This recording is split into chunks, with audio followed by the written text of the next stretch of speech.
భరతుడితో వెళ్ళిపో, లేకపోతే సుగ్రీవుడితో వెళ్ళిపో, రాక్షసుడితో వెళ్ళిపో, అని నేను మాత్రం నిన్ను ఉంచుకోలేను అంటాడు. భరతుడి దగ్గర లభిస్తుంది అంటే భరతుడి దగ్గర ఉండవచ్చు, శత్రుఘ్నుడి దగ్గర లభిస్తుందంటే శత్రుఘ్నుడి దగ్గర ఉండవచ్చు. వచ్చి నా ఇల్లాలి స్థానంలో గౌరవించి నా ఇంటిలో ఉంచుకోగలిగినంత ఔదార్యంతో నేను ఇప్పుడు మాత్రం లేను. అటువంటి ఏమంటున్నారు అని అంటే, ఆయన ఏమమ్మా అంటే నా సొంత మాటల్లో నేను చెప్తున్నాను, యాజ్ ఇట్ ఈస్ గా కోట్ చేయట్లేదు. నేను నిన్ను ఏదో నీ మీద ఎంతో ప్రేమ ఉండి నిన్ను గెలుచుకోవడానికి రావణుడితో యుద్ధం చేశానని అనుకుంటున్నావేమో. అలా కాదు, నీకంత సీన్ లేదమ్మా. నేను నా కులధర్మం నిర్వర్తించటానికి, నా కులానికి ఉన్నటువంటి గొప్ప విలువను స్థాపించుకోవటానికి, మరియు లోకంలో ఉన్న వాళ్ళందరూ నన్ను ఎక్కడైనా దుమ్మెత్తి పోస్తారేమో దాని నుంచి నన్ను నేను సంరక్షించుకోవటానికి మాత్రమే నిన్ను నేను గెలుచుకొని వచ్చాను.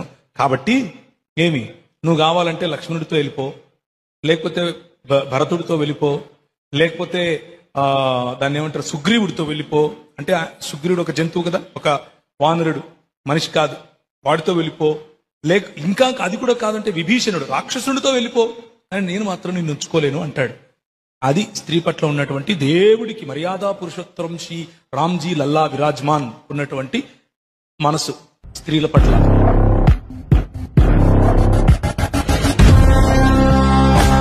ఇవన్నీ కూడా నేను ఒక మనుష్యుడు తనకి కలిగినటువంటి నింద తొలగించుకోవడానికి, పరాక్రమాన్ని నిరూపించుకోవడానికి, తన వంశము కళంకం పొందకుండా ఉండడానికి చేశాను తప్ప నా మనసులో వేరొక ప్రయోజనాన్ని పెట్టుకుని చేసినవి కావు. అంటే నీ కోసం నేను చేయలేదు. పెద్ద మాట వేసేసాడు ఇక్కడ. ఆయన అన్నాడు ప్రాప్త చారిత్ర సందేహ, అనుమానాస్పదమైనటువంటి నడవడి కలిగిన దానా అన్నాడు.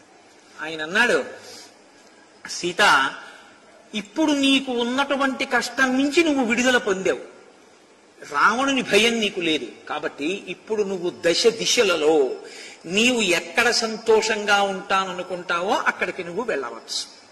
ఒకవేళ నీకు రక్షణ లక్ష్మణుడి దగ్గర లభిస్తుంది అనుకుంటే లక్ష్మణుడి దగ్గర ఉండవచ్చు, భరతుడి దగ్గర లభిస్తుంది అంటే భరతుడి దగ్గర ఉండవచ్చు, శత్రుఘ్నుడి దగ్గర లభిస్తుందంటే శత్రుఘ్నుడి దగ్గర ఉండవచ్చు. కాదు, కపిరాజైన సుగ్రీవుడి దగ్గర లభిస్తుందంటే ఆయన దగ్గర ఉండవచ్చు.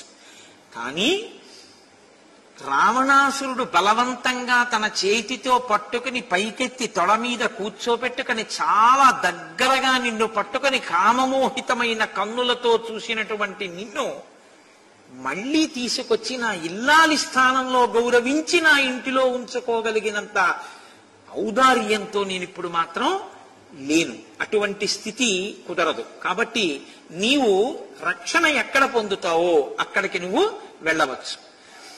అంటే సీతమ్మంది, కిమ్మ రామ, మీరు మాట్లాడుతున్న మాటలు ఎలా ఉన్నాయో తెలుసా?